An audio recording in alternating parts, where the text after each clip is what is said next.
mga ka-chess cakes, ngayon gagawa na naman tayo ng panibagong cake. Yes, cake na naman, as usual. Pero ang ganda nitong cake natin ngayon, under the sea theme, si Ariel. Gusto ko yung mga ganitong cake yung mga maraming inilalagay na abubot, yung mga fondant details. Actually, ang tagal na nitong cake na to, hindi ko lang siya na-edit, na tabunan na siya dito sa gallery ko. So ngayon, ito na, i-upload na natin. Sa sobrang tagal nga, ayun, 2 years na ang lumipas. Kaya naman, ngayong January ulit, gagawa na naman tayo ng panibagong cake para kay ma'am, doon sa aking customer. Regular customer ko na tong si ma'am. Hi, Sisi Yen! So, ayun. So, dito na nga tayo sa cake. Tama na yung chika ko. So, nung time na to, sabi niya, kahit anong design naman daw, wala naman tayong specific na paggagayahan ng design ng cake. Basta sabi niya, si Ariel, tapos under the sea yung theme ng kanyang cake. So, ginawa ko, teal na lang yung pinili kong color instead of blue, and ombre teal na lang. Mas okay siya. So, ayan, nilagyan ko lang siya ng texture na parang pa-wave-wave gamit ng spatula. Then, toy lang yung topper natin na si Ariel. Tapos, naglagay na lang tayo dun sa likod niya ng mga rice paper, rice wrapper. Ito yung mga ginagamit sa spring rolls. Binabad ko lang yan sa tubig na may food color. Merong dark, merong light yung color ng food color. Tapos, patitigasin mo lang siya. Minsan, inaabot pa nga ng, ng araw yan sa pagpapatigas. Pero kung gusto mo na mabilisan, pwede rin siyang i-oven.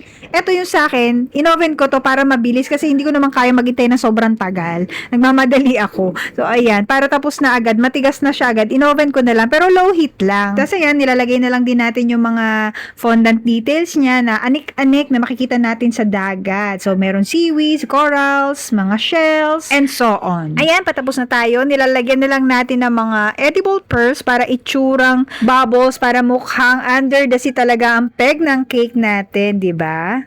And eto na siya. Sana nagustuhan nyo ang ating cake for today. Ariel theme cake. So yun lang for today's video. Thank you for watching. Bye-bye!